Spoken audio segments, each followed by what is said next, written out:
All right. Hey, what's up, everybody? Welcome back to the Northern Minutemen podcast, and I'm Mike here with Sam. Last week was awesome, so we figured we'd go ahead and do it again. Here we go, episode number 2, Episode number 2. coming at you. So, last week we talked an awful lot about me, which was fine. Yeah, I guess it was necessary. I hate talking about myself, but you wouldn't believe that for how much I told you about myself. But now you all know something about me, which I'm glad for that sake to have shared. Yeah, to have shared who I am with those who know us and those who want to get to know us better. So, yeah, hopefully this Sunday we can get a little bit out of Sam. But I don't know, maybe in time. I'm not going to squeeze too much on that. So, but Let's talk current events. yeah, we got a shutdown to talk about, huh? Yeah, federal government shutdown. Yep. What is it? 12 days now? 11? Yep. On the White House countdown clock, it says 11 days, 16 hours, 1 minute, and 34 seconds. And who's at fault for this? It says right on the White House website, Democrats have shut down the government. Democrats have shut down. It says it on the landing page. I love that. Yeah. Yeah. Most people probably don't even notice that the federal government is shut down. Yeah. It doesn't seem to really affect everybody equally. Yeah, I mean, normal people who just work 9 to 5, 5 days a week and come home on the weekends and spend time with their families. What does the federal government shutdown mean for them? Yeah, I don't know if it really even changes the cost at the pump. But Fuel seems to be cheaper now than it has been. maybe you get the government out of stuff, and that just helps everybody. Yeah. Yeah. But you know, as a gunsmith, I don't think that it's. I can't say that it's affected me directly. Yeah. Workflow is steady. Yeah, you probably haven't even noticed. Not really. I have to admit, I forgot that the government was shut down. So, think about how much money people are saving that the federal government is not conducting business. Yeah, I do say that, or I notice anyway that I haven't threaded as many barrels. What, since last Sunday? Yeah, I think this week I did 6 and not 7. So, One government employee was like, "I can't do this right now because I'm furloughed," and that's tough for them, I guess. I don't know. Yeah. But, that's a few hours where I can work on something else. But Yeah. what about here? So on the gun shop end, it hasn't affected anything. So 4473 is still going through. The background check system is still live. That's essential. So they're still working. I mean, we're still sending through background checks when people buy firearms.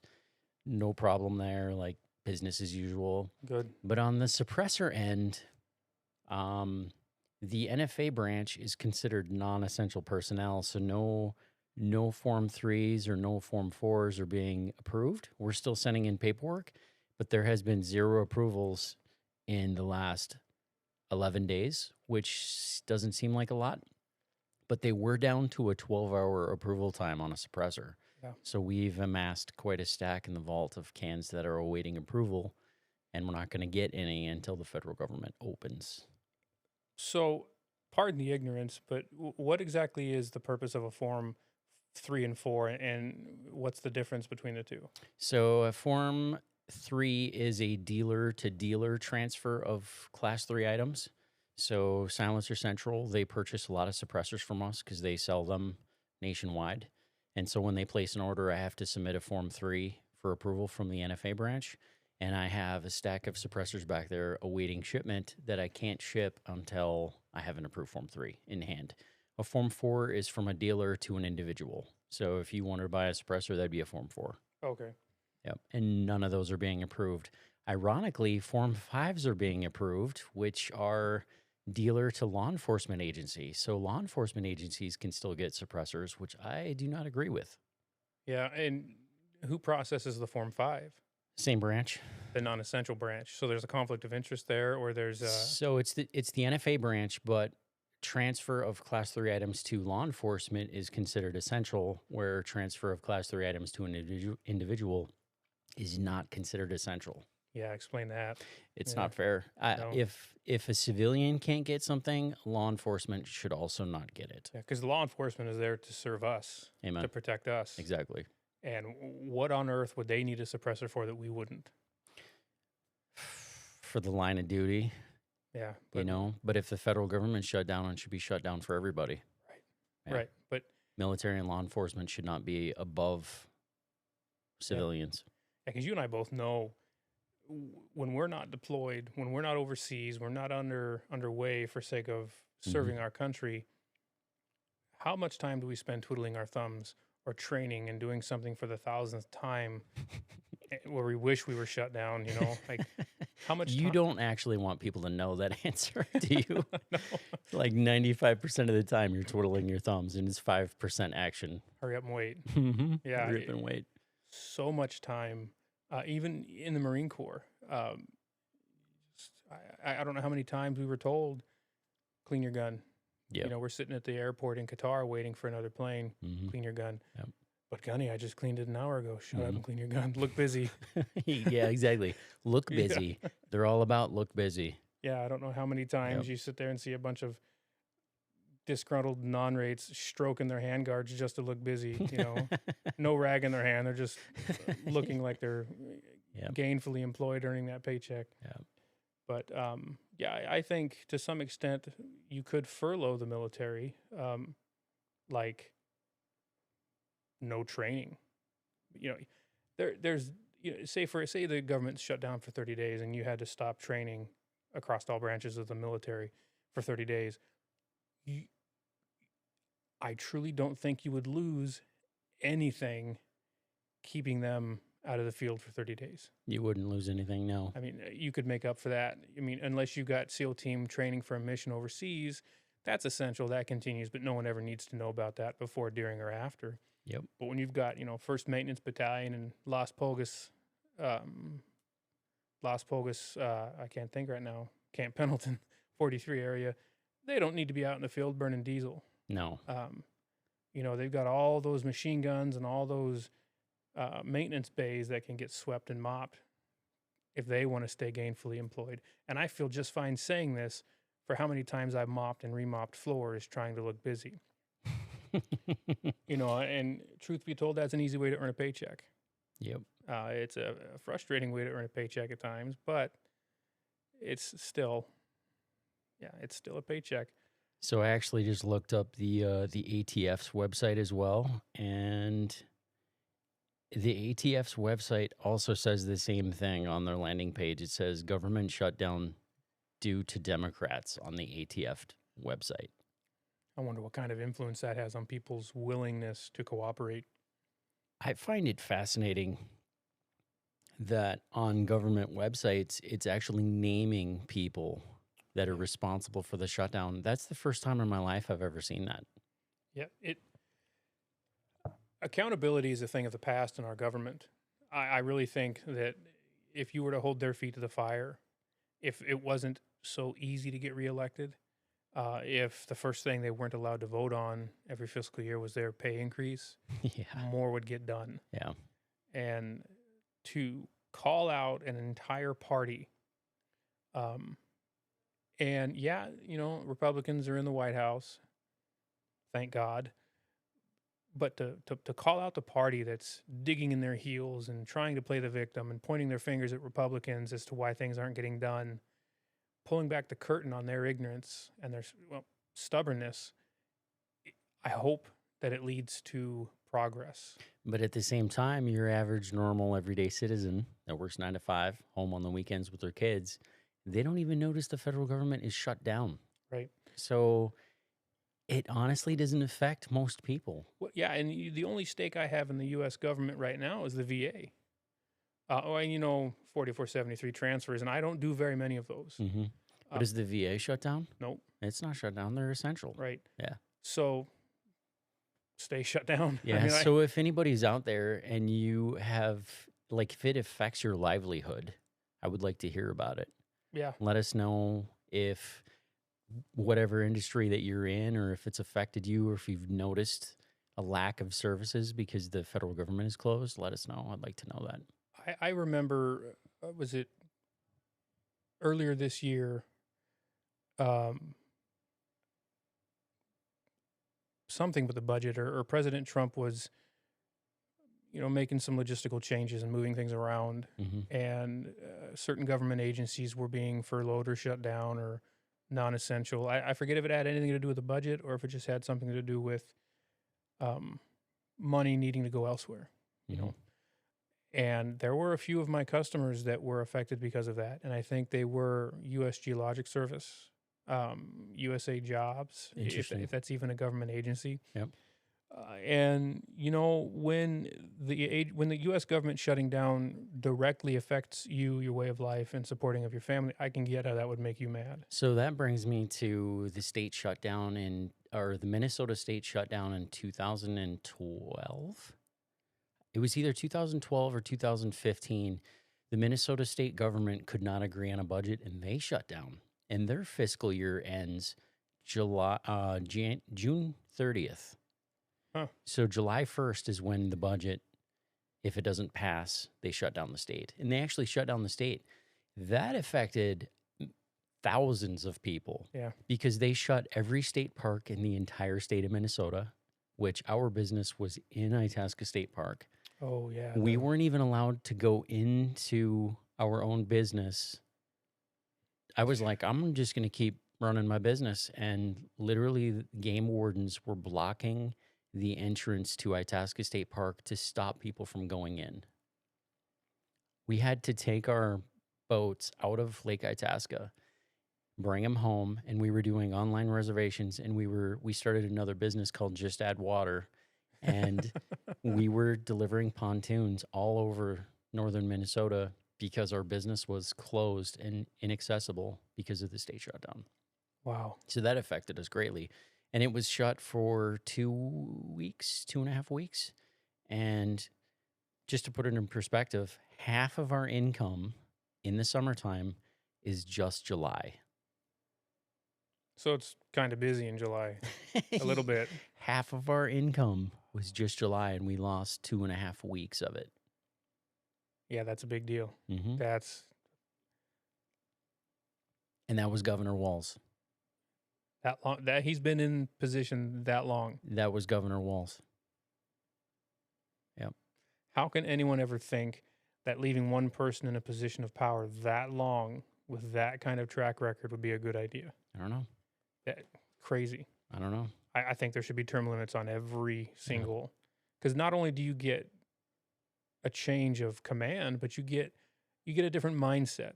You get somebody that's more current and affluent with the time and the economy and, well, everything. When you've got somebody like Schumer, whatever how you pronounce that guy's name. Chuck? We'll just call him Chuck. Chuckles. You need a picture of him downstairs in the restroom. Aim here. But how in the world can keeping somebody profiting off of the backs of taxpayers that long ever be a good idea? I don't know, man. You and I, we don't think like the majority of people in our state of Minnesota. You and I are not normal because we've been outvoted. Legally? We've been outvoted. I mean, that's how we have the same leadership in Minnesota that we still do, is because you and I have been outvoted, man. Well, I think to an extent, though, we've been outvoted by people that have been dead for 100 years. Potentially. People that don't exist, and people that shouldn't be voting to begin with. Yeah. That's a whole topic of frustration. Yeah. But yeah, I hate how the voting maps are laid out and how the districts in the state are allocated. In Beltrami County is only worth so much to the weight of that electoral vote for governor. Right. And then the Twin Cities is, this is an ignorant assumption. It's the entire vote. Yeah, basically. Yeah. And the Iron Range, it should not be that way. Could you imagine if everybody's vote had the same influence on the position? How bizarrely skewed that would be? Yeah. I think we'd have a different political climate nationwide. Yeah. Politics is messy. Yeah. And it's dangerous to discuss this on a podcast. Yeah, but people need to be talking about it. Right. But it's a And dangerous subject. yeah. And just so everyone's clear, my name is Hank, and I'm visiting from Canada. Nice to meet you, Hank. Welcome to America. I just Nice. I read about this on the news, eh? You don't live in Bemidji, do you? Never. Never No. been to Bemidji. Where's that at? Is that south? Yeah. So, but Yeah. it's got to get talked And about. my name is Tim Johnson. I'm actually from Hawaii. Aloha. Yeah. Aloha. Mm-hmm. Crazy. How's the weather out there? How's the fires been lately? It's 75 and sunny every day in Aloha land. I hear the beaches out there are nice, and some don't have garbage in them. The beaches in Hawaii are beautiful. Yeah. My wife has never forgiven me for making her leave there. Yeah. Yeah, I saw pictures of it one time. Mhm. I was on a mag flight, and we stopped in Hawaii at like 3 in the morning, and what woke me up was the flight out of there. I've been to Hawaii. I've been Where were you flying from and where were you going to? I flew from San Diego, Okay. and we were heading to I've been on a lot of mag flights. Okinawa? Was it Okinawa? It was when I was Maybe Guam? Guam. Thank you. But there were a lot of CB reserve units that we would fly to do. Did you get off the plane in Hawaii? No. You probably landed at Hickam Air Force Base. Sure. Yeah. Okay. I just everyone's like the see you later Hawaii or goodbye Hawaii or something like that, and I'm like, what? Where are we at? Yeah, exactly. You know. You call it a mag flight? Yeah. Okay, mag flight. Like I don't know what it stands for, but Yeah. get on the mag flight. You know, you can fly wherever and at the convenience of the U.S. I military. got you. We call them MAC flights. Mac. MAC. Yeah. I don't know what that stands for either, but that's what we call them, was MAC flights. On a C-130. Yeah, or a C5 or sometimes we get those fancy looks like a C or a 747 painted green, Mm-hmm. you know, with a big antenna on top or satellite dish. First time I ever flew on a C-130 was a MAC flight, and went to go get on the aircraft, and the young Air Force guy handed me a set of ear protection. And I was like, what are these for? Like, I've been on a lot of flights before. I've never been handed Ear Pro. Got on the plane. They fired up the 4 big beast engines. And I'm like, where am I supposed to sit? The guy was like, cargo net. Went and laid in a cargo net. I'm like, what is happening? What kind of flight is this? They fired up the engines, and I was like, oh, now I know what the Ear Pro is for. Yeah. So loud. Like I had Just, I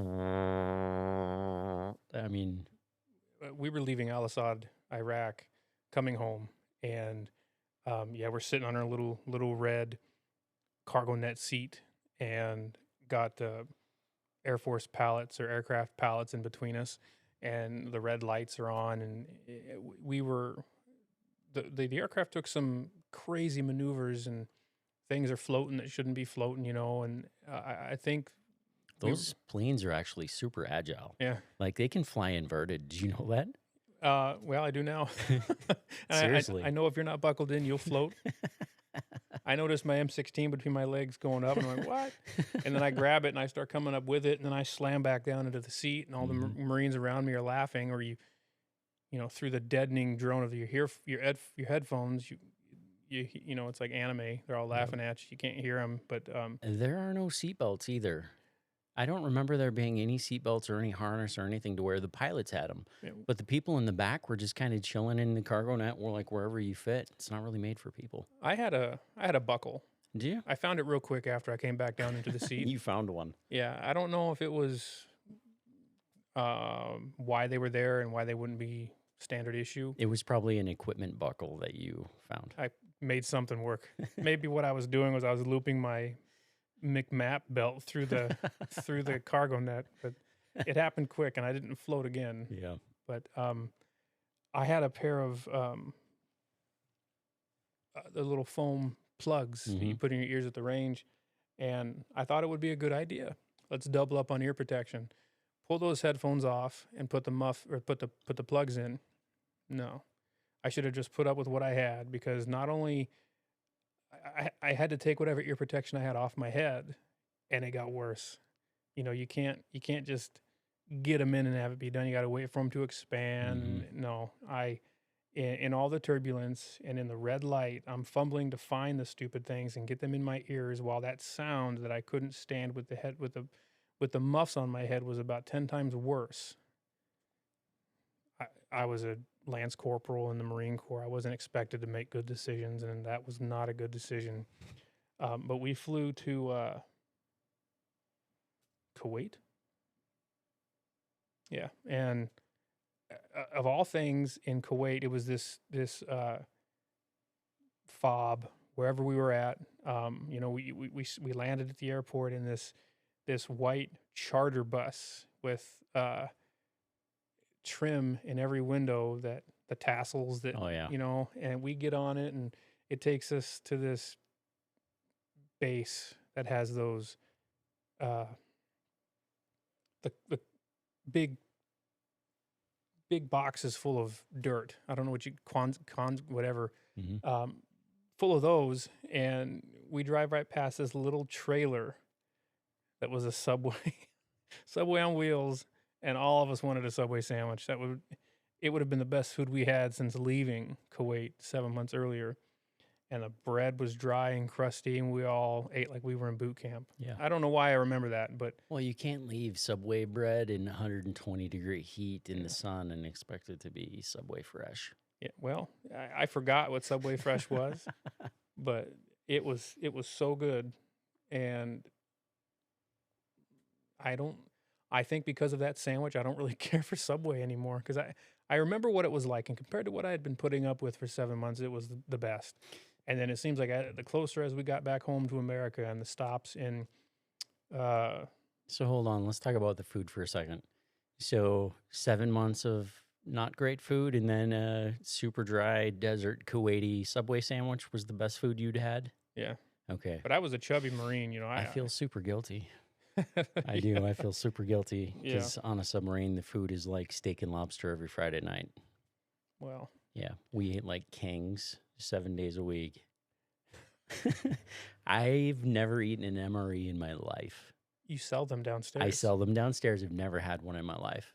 Well, you should text your wife to bring you an MRE so we could have everyone be a part of that. Should Because we? you should eat an MRE. I want to see you. You want to see the And look on my face?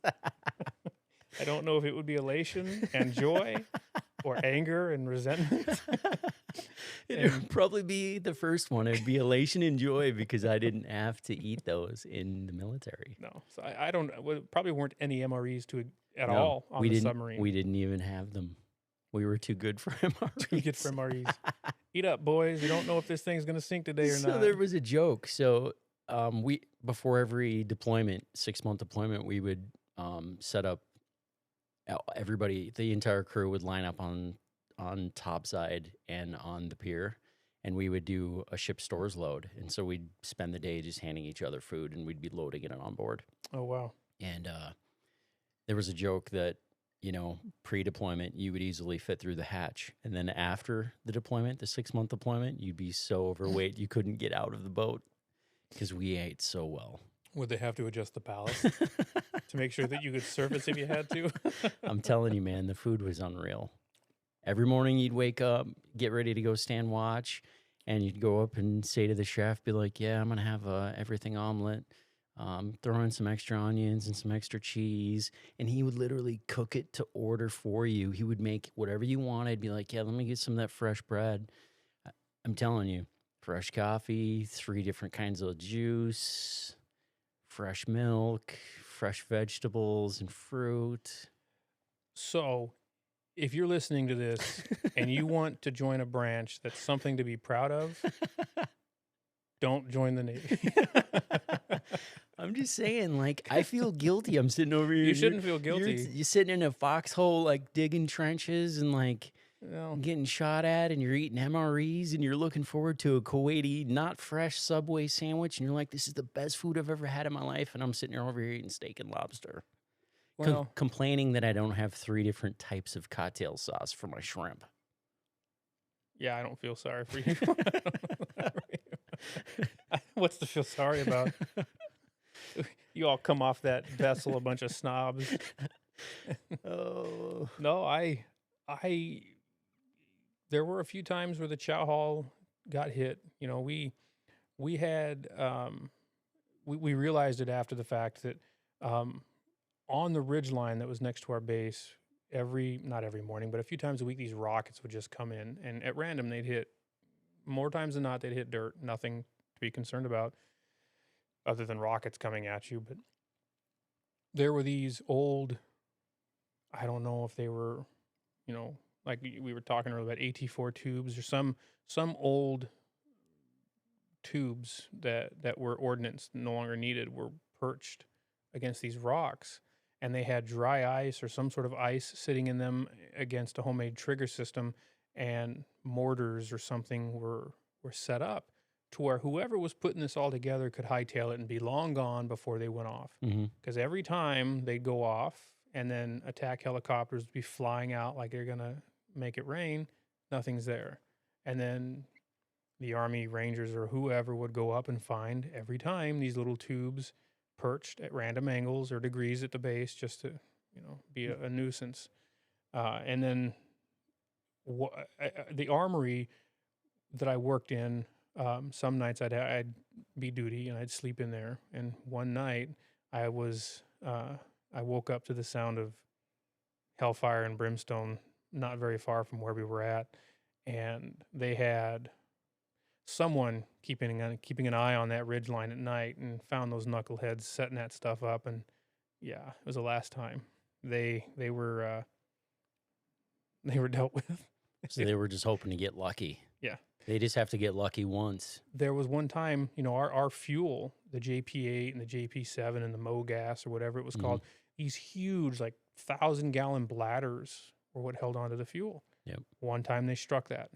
And Aviation fuel. Yes, it went up quick. So I'm guessing it was either, you know, jet fuel or Avgas. And it took us days to get that taken care of. You ruptured that bladder and that fuel just scattered and it went up in flames. And if it would have just scattered over the sand, then that would have been something you just let burn. Yeah.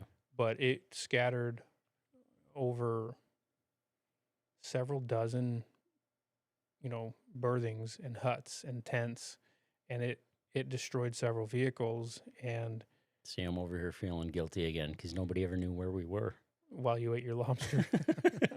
Nobody ever knew where we were. Did you have caviar on ship? No caviar. Oh. I mean, maybe the captain had it. I mean, he didn't share it with us. If we had caviar, I'd really feel guilty. There's always got to be that line. There's a line. Like, I mean, we're lobster and steak worthy, but no caviar. No caviar. Yeah, no champagne, no wine.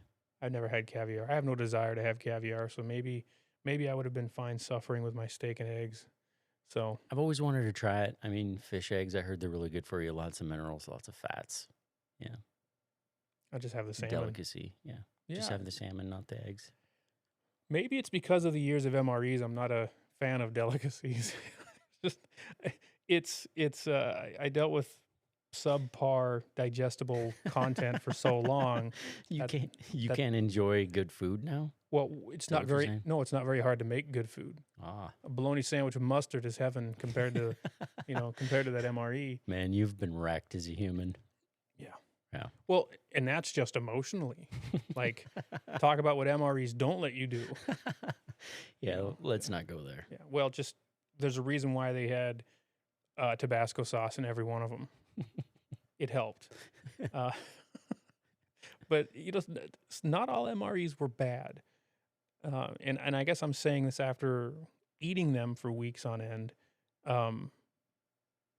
We had terms going through a box of MREs, and you'd bleep it, and you'd get the one you liked. Yeah. Or if you had 2 or 3 and you were a NCO, So there was one time we had bad food.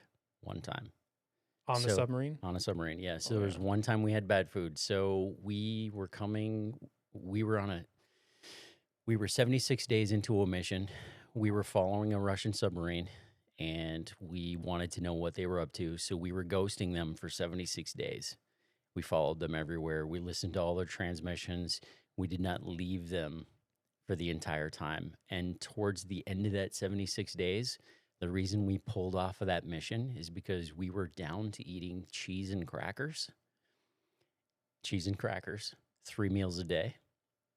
And there was whispers of mutiny on board because you can't mess with the fat kids' diet. You mess with the steak and lobster night and you're making me eat cheese and crackers. I mean, it's literally the one enjoyment you have to look forward to in life is the meal. Yeah. Every 6 hours, you get a meal. Oh, yeah, absolutely. And when it's cheese and crackers for all 3 of those meals, I'm telling you, there was many whispers of mutiny. People And start- finally, the CO was like, I'm not losing this boat. We're leaving. So we pulled off. And I got sailors losing weight here. This is enough. so we found the nearest ports, and I think we pulled into, it was like Phuket, Thailand or something like that, and resupplied. Phuket? Phuket, Thailand, yeah. They did not let us leave the boat because the Navy and Thailand don't mix. Yeah. And they knew it. They knew that 100 guys would leave and only 50 would return, so they didn't let us leave the boat. We just got food and we bounced. During this 76 days underway, were you submerged the whole time? The entire time, yeah. So you got a way to recycle air and No, so we didn't even break the surface of the ocean for that 76 days. Yeah. We use electrolysis and take seawater and separate the atoms, the hydrogen from the O2. We keep the O2, the hydrogen we pump out of the boat as no kidding. as a waste product. Wow. And then we store the oxygen in 4,500 PSI tanks. And then we can control atmospheric pressure and O2 levels. Wow. So when we're running low on food, we actually turn down the oxygen so guys sleep more and eat less. Really? Yeah. Total manipulation of the crew. Of your psyche. Yeah, of your psyche and of your physical well-being. Like, turn down the oxygen, we're running low on food, guys will just sleep a ton. And then on a Friday when it's time for field day, because military loves field day, which means you clean everything from top to bottom, crank up that oxygen. Guys are super happy and full of energy. And I don't know why antidepressant can't just be a prescription for an oxygen tank. we can just turn on the oxygen. You can't do that in the real world because, I mean, our oxygen level is consistent. Unless you get that, if COVID masks would have had an O2 tank. That's crazy. There are places that sell oxygen. Have you seen that? Like an O2 station Yeah. where you can go pay to. Yeah, you pay to get oxygen. I'm like, what is happening? I remember when bottled water came out. That's how old I am. I'm like, why would anybody buy bottled water? You can just go get water. I buy bottled water. I know. And now I buy bottled water too. But I remember when it first came out, I was like, why would anybody buy this? I do remember just filling my Camelback or my canteens with a hose, garden hose from some house on base. And when I had to buy bottled water when I was driving, I don't know, somewhere through Anaheim, I thought, I just spent $5 on a stupid liter of water. Yep. Like, that could have been a cheeseburger. Mm-hmm. This Marine didn't need cheeseburgers, but I would have much rather have had another cheeseburger. I can see guys buying bottled water in the desert. Yeah. I will never forget the name, the image, the label of the watered bottle we had. Bottled water. Sorry. But Mosin 2-liter bottles of water. And they were given to us by the pallet. And and I have a picture somewhere where they were just these massive things. And I'd go through 2 a day. You just sweat so much and you're never hungry and you just drink all this water. And I can't believe that we had all of that water and there was never one concern of contamination or someone trying to sabotage us, because there was a lot of water. Could you drink the water out of the tap overseas? No. What would happen if you did? Probably painful death. Okay. I mean, because it was disgusting. Yeah. Even, the buildings that we had our berthing in, or our barracks, the toilets were a hole you squatted over. Yeah. And then I've been to countries like that. in the same room, you pulled a curtain shut and took a shower. Mm-hmm. Japan loves that. Yeah. There's like a hole. You go in a gas station and you go to use a restroom and it's literally a hole in the floor and you're like, what is this? Yeah. Yeah. I didn't have the balance. So I'd make the walk across the parking lot to the porta-john or whatever, but all the water was non-potable. Like, their sewage system was so bad. Yeah, they had no infrastructure, no way to filter and clean water, no Yep. sewage systems. And Yep. there was this little pond on the base that was probably as big as this upstairs. Just tons of cattails and stuff. It was the only green area if it wasn't a palm tree, Hmm. and it had the skull and crossbone. Don't drink this, Yeah. And the first time I was on that base, Must have been like a gray water pond.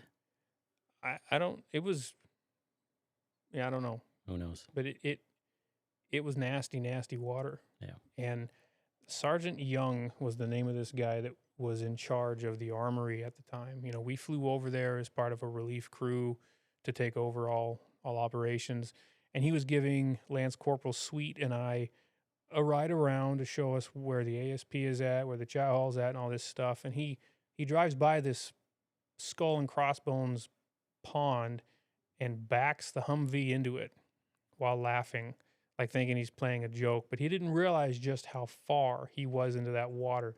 The tailgate to that stupid Humvee was touching the water, and we were screaming at him. And I'm just a PFC at the time, and how far can I go without getting in trouble for yelling at this NCO? And he was an idiot, and to this day, I think he's an idiot. And I'd never been so angry at someone that outranked me. But I'm like, what runs through your mind to ever think this is a good idea? Yeah. You're supposed to look out for us, and here you are laughing while you back into water that could kill us if we touch it. Yeah. There's a lot of countries that you cannot drink the water out of the tap. Guatemala, Honduras, like if you run your toothbrush under the sink water and then brush your teeth with that water, you will be violently sick. Yeah, so literally you have to rinse your toothbrush with bottled water and then brush your teeth. Japan, you could drink the water. China, you couldn't. I remember going to Haiti and having to have bottled water. Haiti would be the same. Yeah. And most of the world actually deals with this where you can't even drink the water. right. We take so much for granted in America. Like I can go to the sink right now here at Off Grid and I can drink the water right out of the sink. Yeah. There's so many countries where you literally can't do that. Well, we're kind of lucky to be surrounded by like 12,000 lakes. Yeah. Yeah. Exactly. But it's crazy that there are parts of the U.S. that have like near mining towns and stuff where they frack True. or fracking, True. where they. Dude, when I go to Bemidji to get groceries, there's always people at the bottled water station filling 5-gallon jugs of water. Yeah. And I'm like, what? Yeah, I don't know how much of that is people taking it too far, thinking there's fluoride in the water. I'm not drinking that stuff. So they go to the store and fill their 5-gallon pail up full of fluoride water from the store. Or maybe the water in their house just doesn't taste good and they don't like it. Yeah, that rotten egg water we all had as kids. Yep. So, I don't know. But I do know that water is such an important part of your life that you've got to enjoy it. I never cared to understand or kept track of how much water I drank in a day or didn't drink in a day before I deployed to Iraq. But since I came home from that deployment, what do you want to drink with that? Water. Give me water. I don't ever want to feel that thirsty again. So that's weird. So for me, coffee 24/7. Yeah. Same from the service, coffee 24/7. Well, there's water in coffee. There is. I enjoy coffee. My wife, I met her at Starbucks. Since I met my wife, I've never had a bad cup of coffee. Now at home, I make the coffee. I used to riz her or riz. Is that how you use that word? Kids say it these days. I don't use the riz. Riz. I give her a hard time. I tease her, but then I need to remember that she makes coffee for everybody else. I'm the lucky one that gets to make coffee for her. So I make a pot of coffee and say, hey, there's Green Apron or there's delicious coffee down upstairs or whatever. Okay. And then she'll go to work and make a espresso shot. She just, she doesn't like my coffee. Yep. So I hope she's downstairs hearing this right now, but she's here somewhere. Yeah, but I love coffee. Coffee kept me awake on many a barracks duty nights and sobered me up when I drank too late on Sunday nights. And I can have a cup of coffee and then go to sleep. The caffeine doesn't do what it should. Yeah. And that's okay. I drink coffee because it tastes good. And to some extent, I think that's what keeps the wheels turning throughout the day. But I hate being thirsty. And since my transplant, this kidney is not, it's not hooked up to my nervous system or programming. Its floodgates, its filter is open 100% all day long. Hmm. It filters at max capacity. So I water runs through me much, much faster now than it did before. TMI. Wait, yeah, that's I have to drink a lot more water. Okay, okay. You know, like when you would drink a bunch of water and go on a hike, Yeah. your body would know to tell the kidneys to, hey, recycle this water.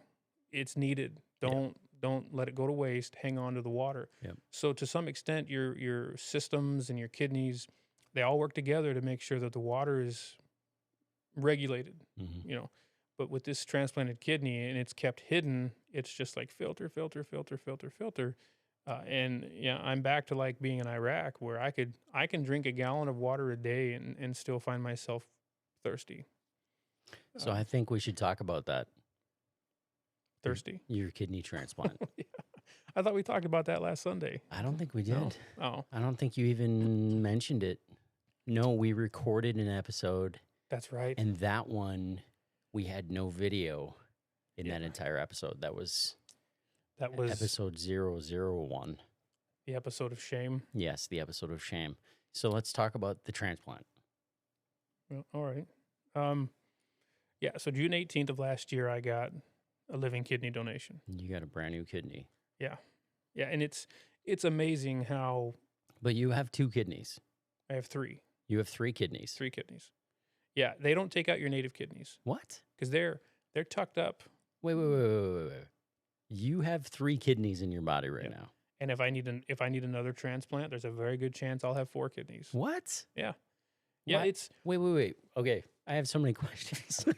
okay. I have so many questions. So if you have a kidney that's not operational, why don't they take that kidney out, cut off the tubes, take the fresh kidney, slap it in, attach it to the tubes? I'm thinking like a machinist here. Sure. Yeah, it doesn't make sense to just put another engine in the trunk.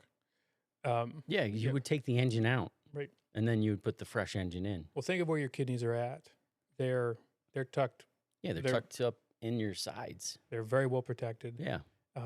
You know, to some extent, they could be right at the rib cage or. So both your kidneys were bad. Yep. It was I was born with some disease that through biopsies appeared to affect both kidneys equally. Okay. But it is a great risk. You've got to go through a lot of nerves. You get close to a lot of important body parts to remove that kidney. Okay. Now, if So they just leave them hooked up. yeah, well, and they serve a lot more purpose than just filtering. You know, That's there's true too. hormones are regulated by your native kidneys, and the kidney itself cannot filter anymore. But It's still conducting other business. right, Gotcha. Yep. So you got a kidney, and how do they plug it into the other kidney? so you know, you look at the human pelvic bone. You got those 2 big ears to the pelvic bone, and if you like look down at your pelvic bone and right inside your hip, there's this pocket of space inside your abdominal cavity that's called like excess space or extra space, open space. I've heard doctors use a few different terms, but coincidentally, that space is real close to the bladder and it's real close to the artery in which they want that blood supply. So, and they'll do a lot of ultrasounds, and depending on the donor, you know, if they take the left side kidney from the donor, I would assume it would need to go to the left side of the recipient because that's how the plumbing is all set up. Yep. And the shape of it. Yeah. Yeah. So, I mean, I think you can take the kidney and invert it, but then you've got the tubes wrong. Anyway, you know, it's just So anyways, how do they hook it up? Let's get to the point here. How do Yeah. they hook it up? okay. Well, they cut off. Is there a garden hose and duct tape involved? Yes. And some solder. So, yeah,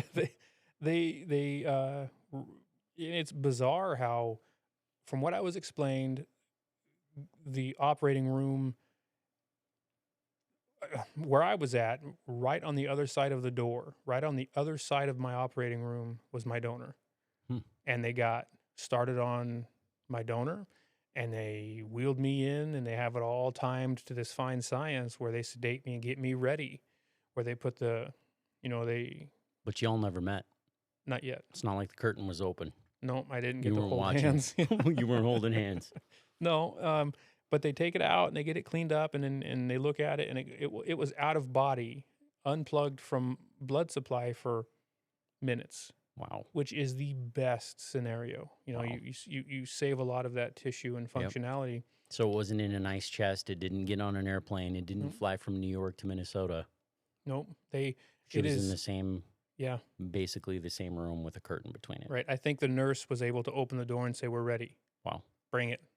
And through previous experiences, I'm certain that kidney gets put into a little sterile bin and covered and wheeled over to me. Because how many times before did they say, "We got it," and they trip and then an organ falls on the floor?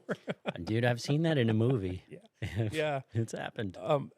So it was amazing how, you know, I was given this date, and after 5 years of dialysis, I didn't have any hope. I'm like, something's gonna happen. Uh, this is just I'm not gonna get my hopes up for this. How long can you survive on dialysis? You know, that really depends on the individual.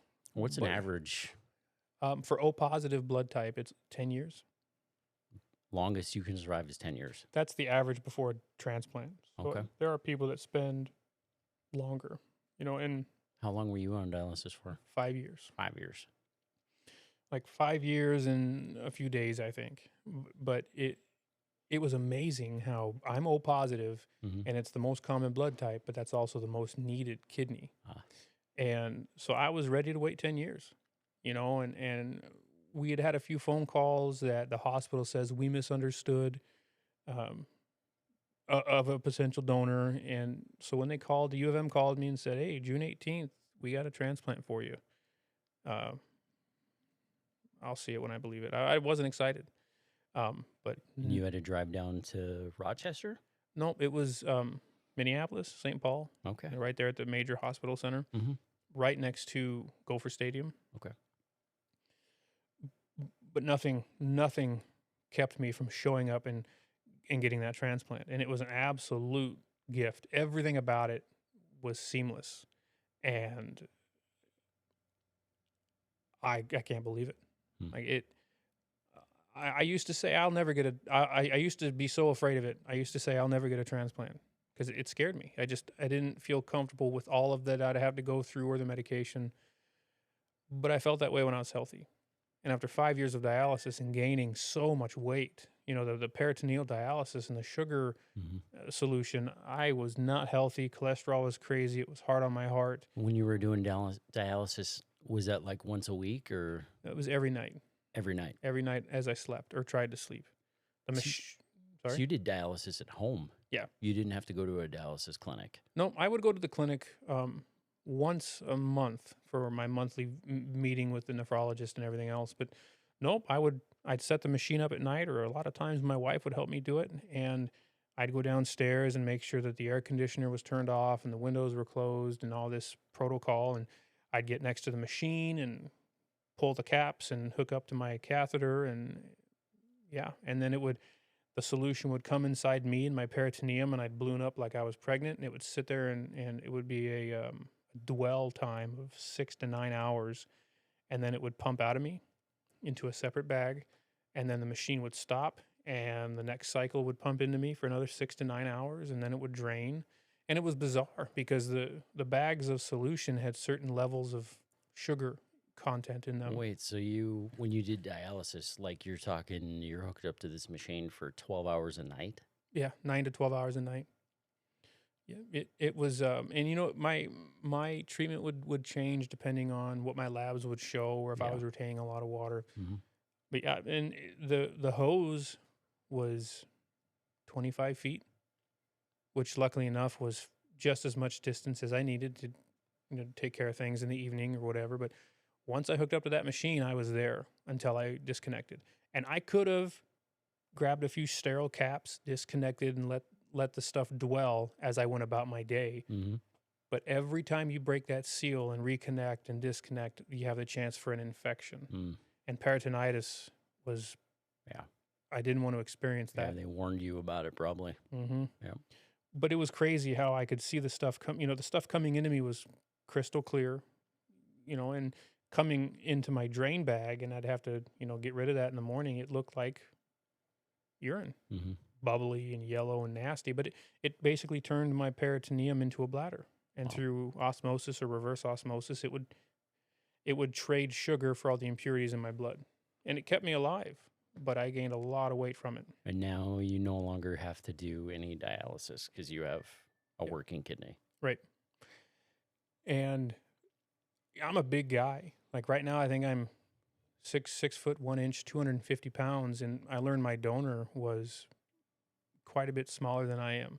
So they anticipated that this transplant would be very successful, but still my labs would show I had reduced kidney function just because Hmm. of the size difference. Hmm. And they were wrong.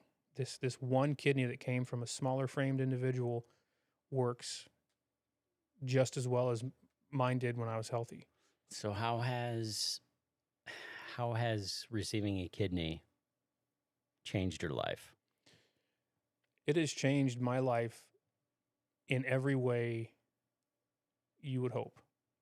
And I mean, I used to be a selfish person. I used to look out for myself and look out for my family before anybody else. Hmm.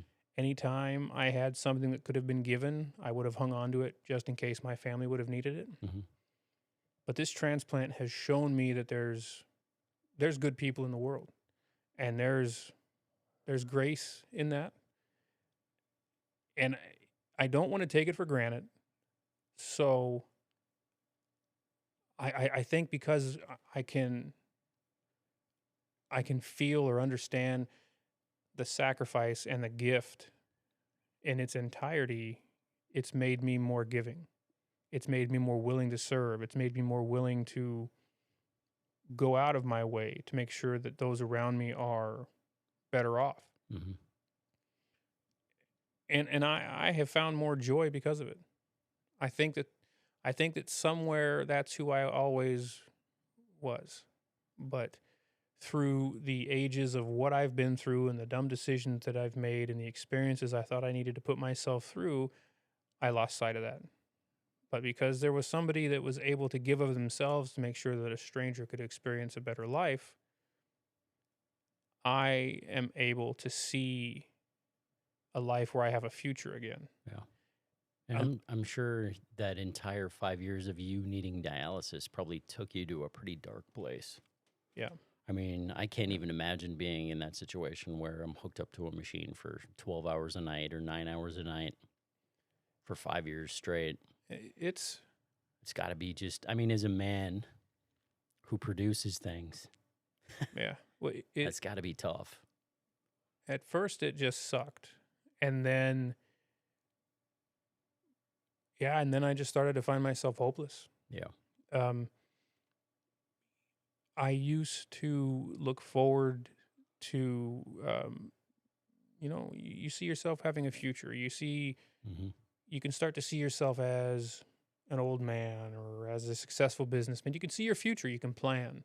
Hmm. After 5 years of dialysis, I found myself not able to see that, hopeless.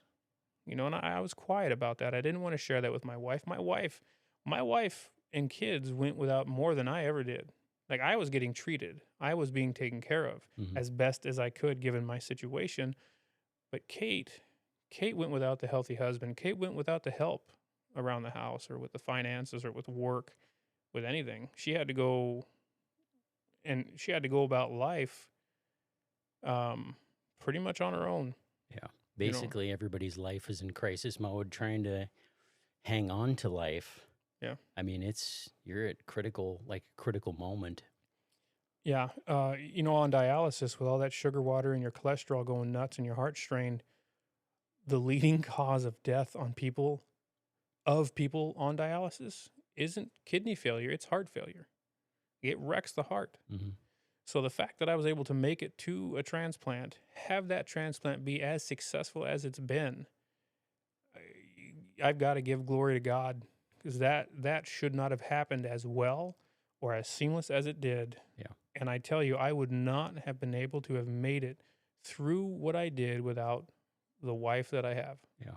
I have to keep giving credit to my wife because she really kept things together. Have you ever thought anything about the timing of everything? Like N- the length of time that you were on dialysis and the length of time it took for a donor to show up? Yeah, Because God is in the business of timing.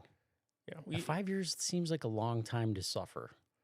yeah. But when I was told to get ready for 10 years, when a call came at 5 years, I thought, this is great. Hmm. This is quick. This is perfect. But you're going to think I'm crazy. But the longer I was on dialysis, the more, um, well, the, I get what you're saying. It almost seems like you were intended to be on dialysis for a length of time until mentally and physically you got to a place. And then God was like, I'm bringing you a donor yeah. because you've waited long enough. Well, I feel like there was something for me to learn from being on dialysis. And what was that? A lot. I now know why I'm on this planet, why I exist. It's not for the material things. It's not for fame. It's not for money. It's to be.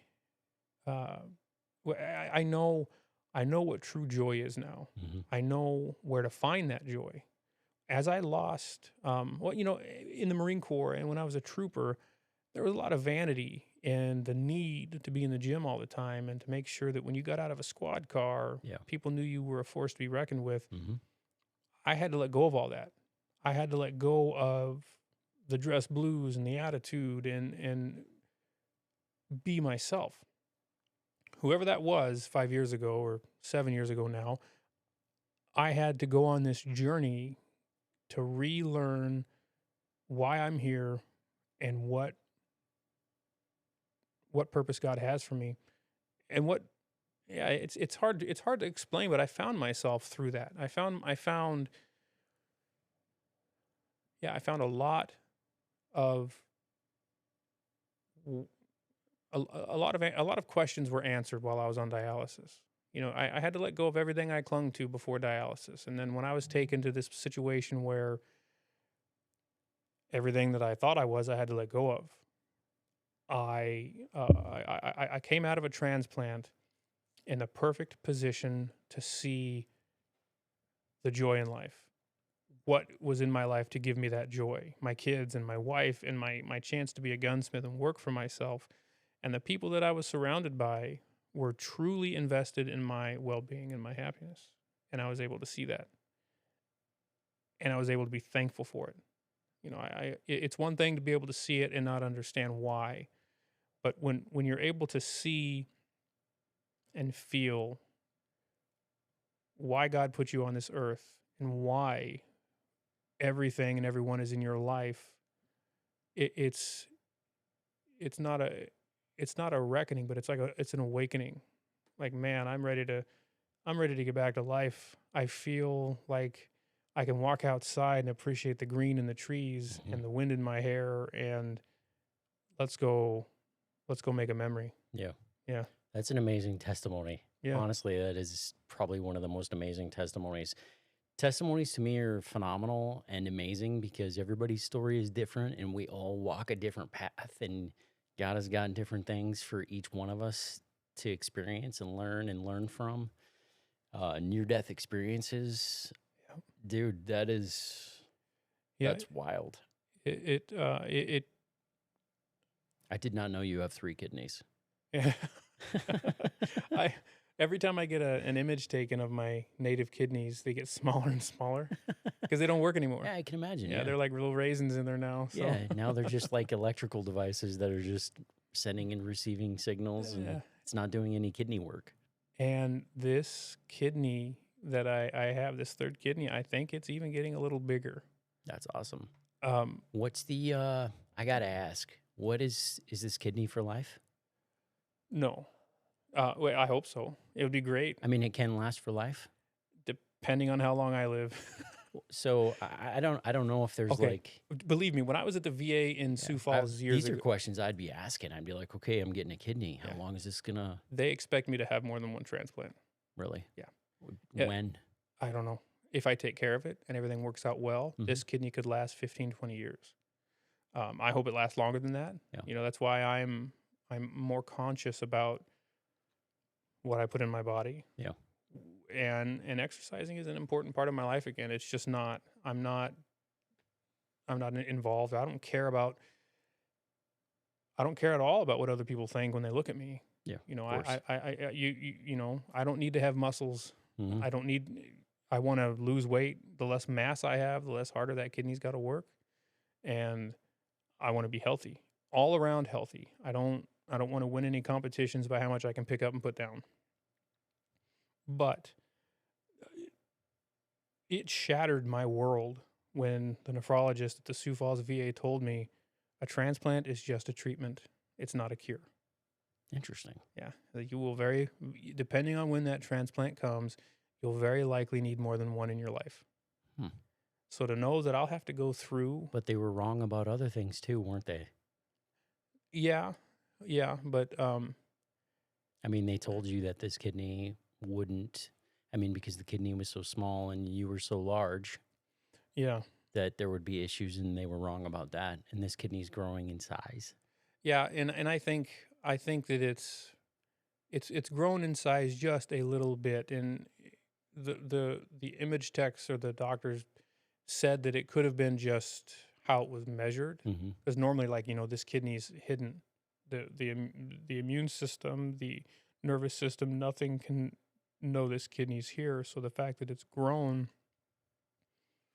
it may do that slightly just because of the blood capacity and my size. And like, if you were to donate a kidney and you were left with one kidney, your remaining native kidney would grow in size, Because it's doing more work. right? Yeah. But it's supposed to. Your Yeah. body works to make that happen. Mm-hmm. So the fact that this is increased slightly, it's not supposed to happen, or at least, pardon the ignorance. I'll check on that and let you know. Yeah. But it could have been just a difference in how they measured it, in the ultrasound or CT. But it is doing the work of two healthy kidneys, or making labs look like there's two healthy kidneys. Yeah, that's amazing. Yeah. Well, we are at an hour and 2. Dude, where did this time go? You made me talk. That's where it went. Where did this time go? I don't know, So but this story is incredible. Yeah. I will say, to put an end to the transplant thing, that I have been given the contact or the name information of who my donor is. Yeah. And I have spoke to them briefly. Let's save that for the next episode. Yeah. I Well, want you to talk about that at length. yeah. Well, I do. I have a plan to do some FaceTime with this person and meet them, but the whole process of that donation happening is, Yeah. to me, it's mind blowing. That's a whole nother testimony Yeah. on Yeah. how those dots were connected. And I look forward to talking about that, Yeah. because there are amazing people in this world that just want to see others do better. Yep. And knowing that makes me want to be more like that. Mm-hmm. So, Awesome. but yeah, I agree. We've been up here yapping for a long time, and I don't think we talked about half of what we wanted to, No. which is good. And that's okay. I This is mean, what podcasts are for. that's Yeah. why we do a weekly podcast. Yeah. But yeah, So, everybody, thank you for joining the Northern Minutemen podcast, episode number 2. I would call it a massive success. Yeah. Yeah, I love this because we didn't cover anything that we had scheduled to talk about, and the conversation just turned into what it turned into. And I do like your new approach on things, where we just keep quiet until we hit go. yeah, so in all honesty, when we get together for the first time, when we meet here on Sundays, it's like we're talking about stuff, and it's like, man, we got to stop. This is great content. Like, we got to save this for the podcast. Yep. And it works, because this is a great episode. Yeah, this is So- a great episode. I'm glad you got to tell that story, man, because it's fascinating and awesome. And Yeah. And just think about this. Like, there were very, very few, if any, road bumps to my transplant coming and happening. There are people that get the phone call to go home from the hospital with no transplant several times before it happens. So I'm real quick to see the huge gift yeah, that this was. I can see that. Yeah. Yeah. But again, I'll talk more about that later. Yeah. We need to bounce. So Yeah, thanks for joining us, everybody. We appreciate you listening, and we hope that you will join us for more episodes as we keep rolling. These podcasts are going to be available on Facebook, YouTube, Spotify. We're shooting for iHeartRadio, Rumble, X, all the socials the kids are into these days. Yep. Even Apple, iTunes, and Spotify. Spotify. Spotify. Spookify. It's spooky seasons here. That's right. Spotify. I like that. All right, Mike. Good to see you, man. I'm glad you were here today. Yeah, thanks. Thanks for having me. Can't wait to see you next Sunday. I'm already thinking about the next episode. Great. All right. Adios, everybody. See you later.